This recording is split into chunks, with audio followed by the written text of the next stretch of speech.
ایرانیم می‌گوید خداییم پیام ما روشن است شاه رضا رهبر است. Excellencies, ladies and gentlemen, I have the great honor to introduce our keynote speaker. For over 4 decades, Crown Prince Reza Pahlavi has been a leader and advocate for the principles of freedom, democracy, and human rights for the people of Iran. He maintains constant contact with his compatriots and opposition groups, both inside and outside the country. The Crown Prince travels the world, meeting with heads of state, legislators, policymakers, interest groups, and student groups, speaking about the plight of Iranians under the Islamic regime. He consistently speaks out against the widespread abuse and oppression of the Iranian people, and he calls for the establishment of a secular democracy in Iran. He calls for regime change through non-violent civil disobedience and for a free and open referendum on a new government of Iran. According to yesterday's Die Welt newspaper, Crown Prince Reza Pahlavi is considered the most prominent leader opposing the Islamic regime in Iran.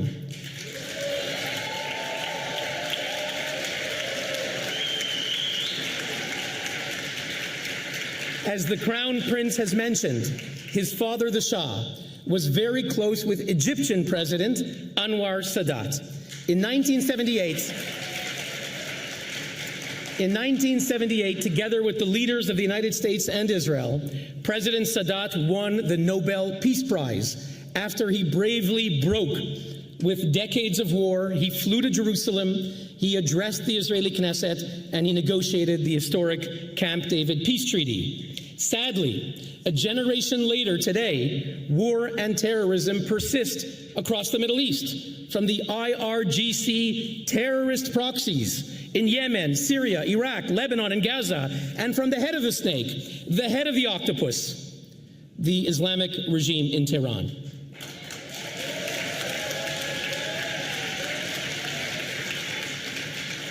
For years, many Western governments here in Europe and abroad kept saying, don't be too firm with the regime. It might provoke war. They said you need to appease the mullahs. That will bring peace. They made deals with the regime. They freed up billions of dollars. And we know where the money went to. We know the result. We did not get peace. We got the horrible regional war of the past year and a half. The Middle East and the world needs to see an end to this IRGC terrorism.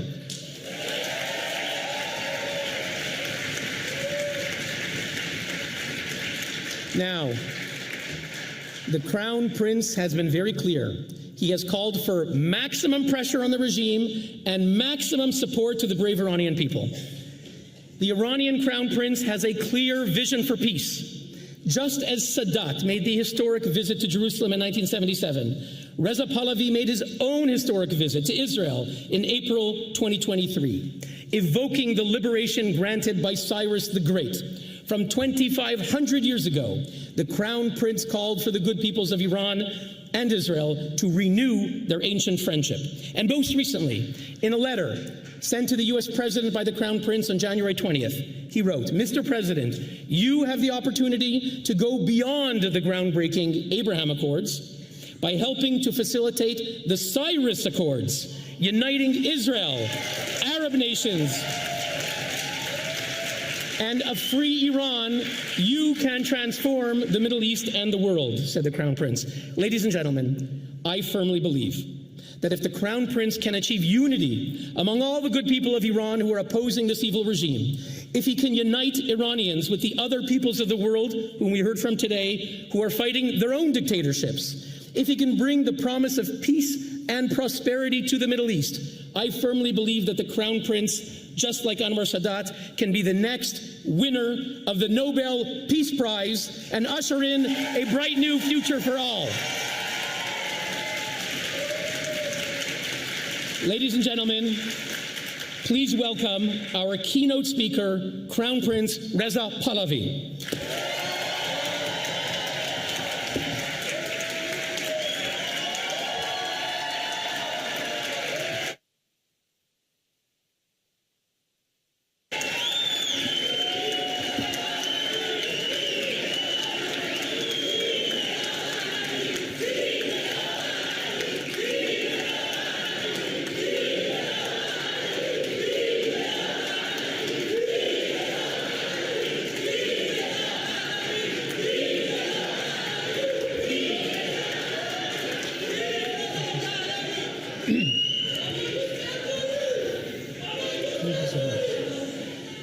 Thank you so much. I love you too.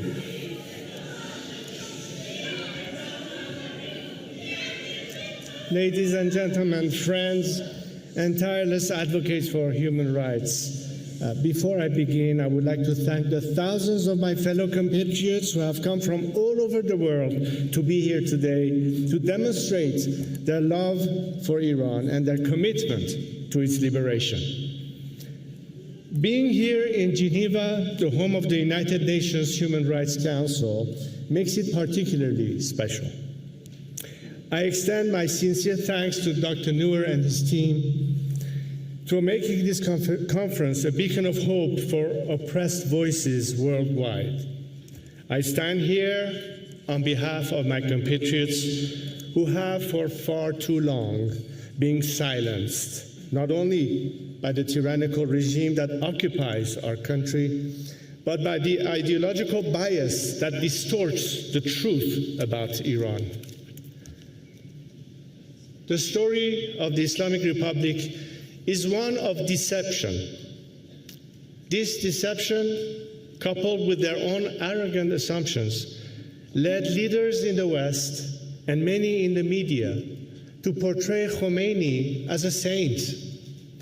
They painted the revolution as one of justice and freedom.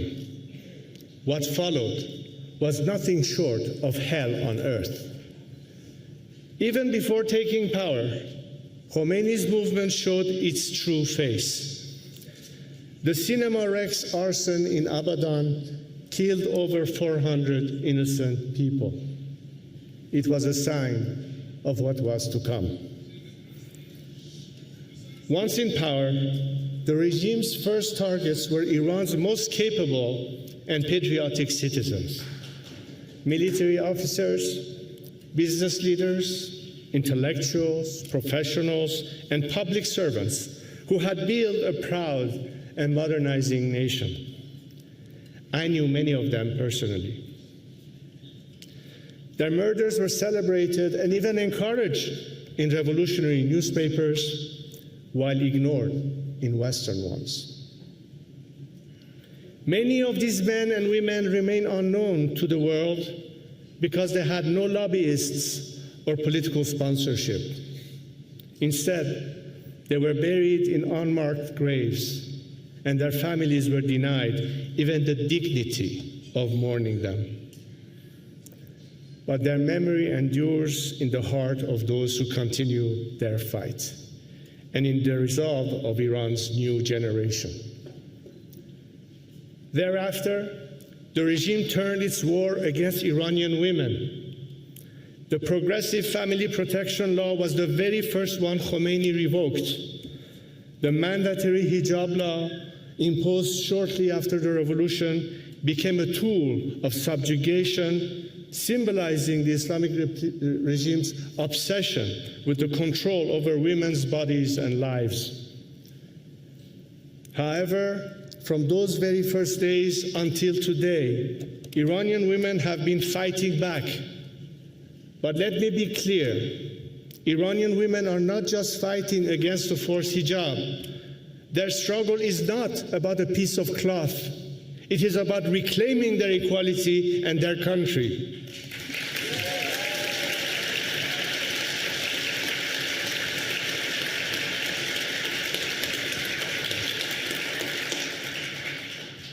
Brave women like Fatemeh Sepehri, Nasrin Shakarami, and Nahid Shirpishe continue to resist despite imprisonment, maltreatment, and relentless persecution. Yet I see that their names remain unfamiliar to some in this room. Why? Because some human rights organizations have allowed political bias and ideological preferences to determine which voices are amplified and which are silenced. This is unethical and unacceptable. All those fighting for a secular, democratic Iran deserve recognition, regardless of their background or political affiliations.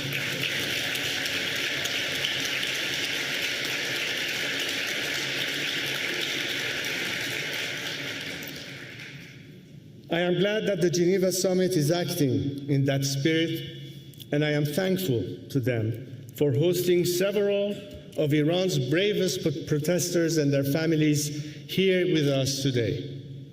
Thank you, Nazanin Afshinjam, for facilitating their presence, and the Geneva Summit for hosting them. Just as the Islamic Republic's repression has targeted those of all ideologies, it has targeted those of all faiths. The Baha'is have been systematically persecuted, their leaders imprisoned, their cemeteries desecrated, and their youth denied education. Christians, particularly converts from Islam, live in constant fear. Like their Christian compatriots, Sunni Muslims, Jews, Sufis, Zoroastrians face rampant restriction and discrimination. The regime's institutionalized antagonism with any diversity, including religious diversity, has threatened centuries of coexistence and unity, unique to Iran.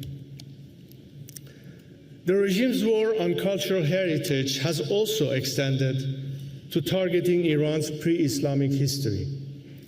Sites like Persepolis and Pasargad, symbols of Iran's ancient civilization, are decaying under neglect, and access to these sites is often blocked by the regime. By attempting to erase these symbols of national identity, the enemies of Iran seek to rewrite history and deprive Iranians of their rich heritage. Even the creative souls of Iran are not safe. Musicians, artists, poets, who are the very heart of Iran's culture, risk the death sentence for daring to express themselves. The Islamic Republic's war on all strata of Iranian society has targeted communities across our nation, across provincial, linguistic, and tribal lines.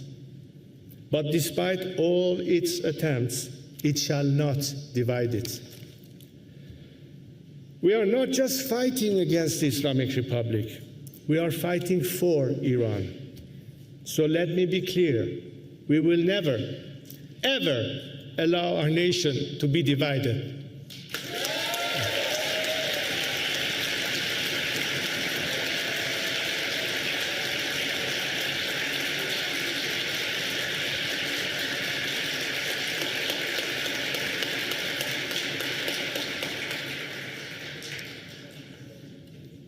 We see this on the streets of cities across Iran as a nation has risen in unity. The protests of 2017 and 2019 marked a fundamental shift. Iranians no longer chanted for reform. They demanded the end of the Islamic Republic. A decade after the Green Movement sought to reclaim its stolen votes, the generation of 2017 and 2019 is fighting to reclaim its stolen country. And they have paid a heavy price. In November 2019, the regime massacred over 1,500 protesters, many shot at close range. Thousands were arrested, tortured, or just disappeared.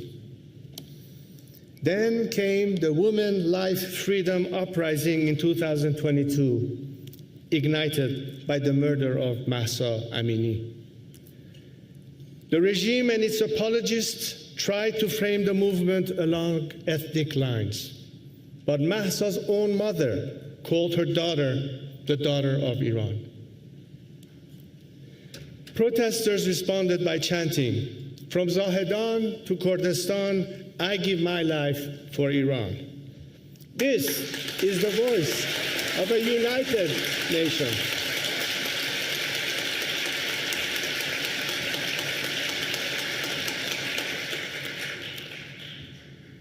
Despite brutal crackdowns and internet blackouts, the resistance continues. Manuchehr Bakhtiari, who lost his son Puya in the protests, remains relentless in his fight for justice from inside his jail cell. His courage embodies the spirit of a people who refuse to be broken. But the Islamic Republic's crime does not stop at Iran's borders. The regime uses its embassies and so-called cultural centers as a base for espionage and terrorism across Europe. When it cannot reach dissidents abroad, it takes foreign citizens hostage inside Iran, holding them for ransom in a game of political blackmail. These are the crimes the world knows about. But there are many more, often overlooked, such as the regime's destruction of Iran's environment. I consider environmental justice as one of my compatriots' human rights. Decades of corruption and mismanagement have created ecological disasters that threatens millions. Lake Urumie, once the largest saltwater lake in the Middle East, has nearly vanished, triggering salt storm that devastates farmlands and causes respiratory illnesses. Rivers like Zayanderud have dried up, leaving farmers without water.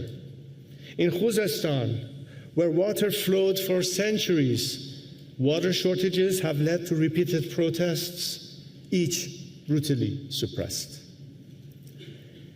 Air pollution in Tehran and Ahvaz is among the worst in the world, often reaching toxic levels, forcing schools and business closures.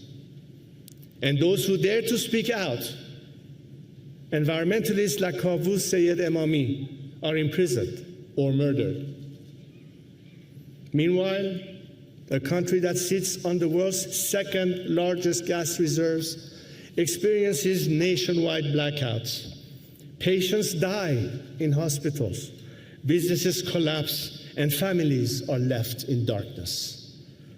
Even the most basic of necessities, including food to eat, has become luxuries available to the privileged few. In what should be one of the world's richest countries, a growing number of my compatriots can barely afford to buy bread, let alone meat. This is all the consequences of a regime that loots and pillages rather than govern. But what is caused by the Islamic Republic can be solved by its removal. Today, we are presented with a historic opportunity. The regime is weaker than it has ever been. Its axis of resistance has been dismantled, and its domestic legitimacy has evaporated. Now is the time to act.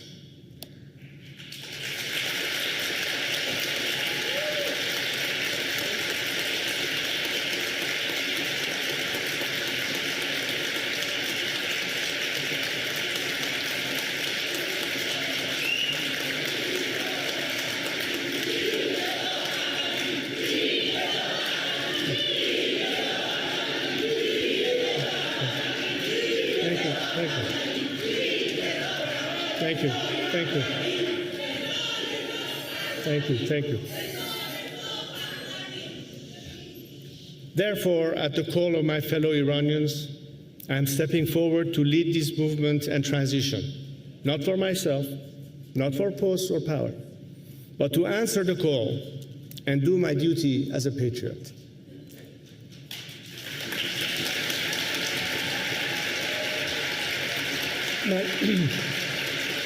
Thank you. My strategy for dismantling this regime and rebuilding Iran is clear. Mobilizing grassroots networks inside Iran, uniting the diaspora, pressuring G20 governments to impose maximum pressure on the regime while providing maximum support to the people, splitting the regime and encouraging defections, and preparing for political stabilization, democratic elections, and Iran's economic development and reconstruction. And so, Ladies and gentlemen, I bring you a message from a nation in chains. The Iranian people have endured more than 4 decades of suffering, yet their spirit remains unbroken.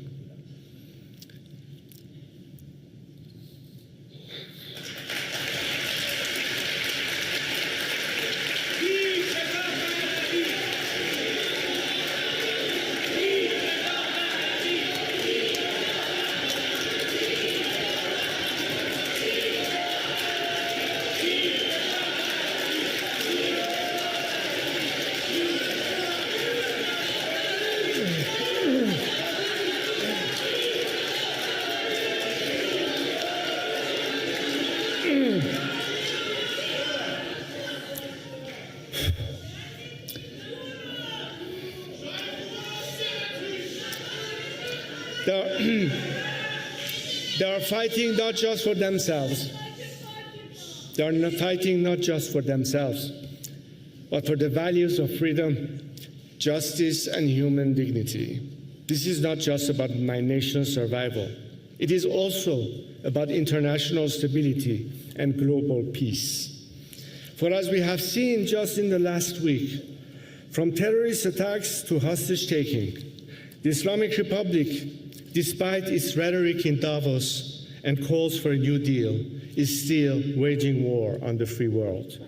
Until it is toppled, it will not stop.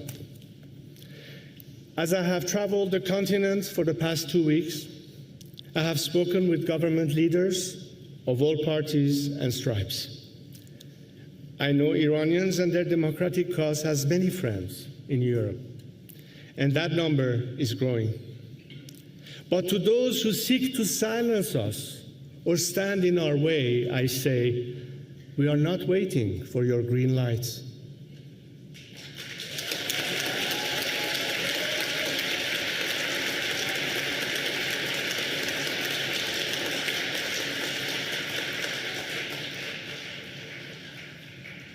The Iranian people do not ask for your pity. They ask for your partnership. Our question is, will you stand with us? Thank you.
Ladies and gentlemen, before we begin the next panel, I just want to thank the Crown Prince for his powerful and inspiring message, which gives hope to all of us.